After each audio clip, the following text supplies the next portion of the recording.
suis Patrick Arassus, nous sommes au château de Bonaguil, le dernier des grands châteaux forts construits en France. Sa construction s'échelonne sur cette bonne aiguille qui a donné son nom au château. Bonne aiguille a donné Bonaguil du XIIIe au XVIe siècle. On doit la majorité de sa structure actuelle à un riche et puissant seigneur qui s'appelait Béranger de Roquefeuille. C'est lui qui va doter le château d'un système défensif imprenable, faisant de lui le modèle du château fort que l'on connaît aujourd'hui.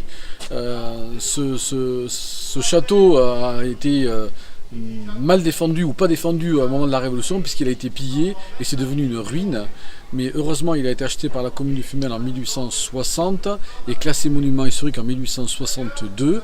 Depuis on le restaure tranquillement et on peut enfin le visiter. C'est pour ça que son architecture magnifique a fait que Viollet-le-Duc ou André Breton l'ont cité comme référence.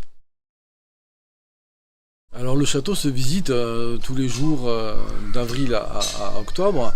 Alors en autonomie, c'est-à-dire que le parcours intérieur est fléché, on donne un plan à la billetterie qui permet aux visiteurs de parcourir le lieu et de découvrir sa complexité architecturale. Les panneaux dans le sens de visite complètent l'information donnée sur le dépliant et ça permet effectivement de découvrir le château tranquillement, en toute autonomie. Par contre, nous conseillons, quand c'est possible, de suivre des visites guidées. Des guides du château expliquent là plus longuement, plus en détail la complexité du lieu, son histoire. Et c'est effectivement intéressant de découvrir ce lieu magnifique accompagné d'un guide du château. Bonaguil, c'est une histoire à vivre. Nous avons une programmation assez riche, notamment l'été, avec des expositions temporaires, avec des soirées thématiques, comme par exemple des soirées projection cinéma en plein air, des soirées murder party cette année qui ont rencontré un grand succès. C'est une façon très ludique de découvrir le château en famille, entre amis. Nous avons aussi des ateliers du Moyen-Âge programmés tous les mercredis, des chasses au trésor.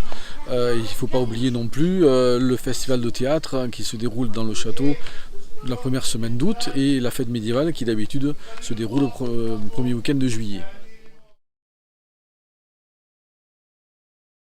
Oui, le réseau Évasion Sud-Ouest, c'est la réunion de 25 membres et de 25 sites du Lot-et-Garonne essentiellement, qui mettent en commun leur expérience, qui mettent en commun leur soutien, leur solidarité. On a ce meuble-là qui est dans chaque site avec le document commun qui est diffusé.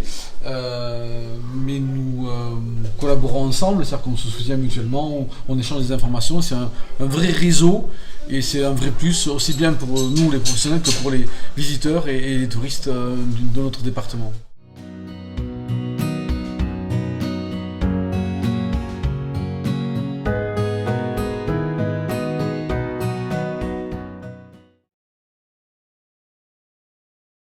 Alors, le château appartient à la commune de Fumel depuis 1860, mais il est sur la commune de Saint-Front-sur-les-Manses.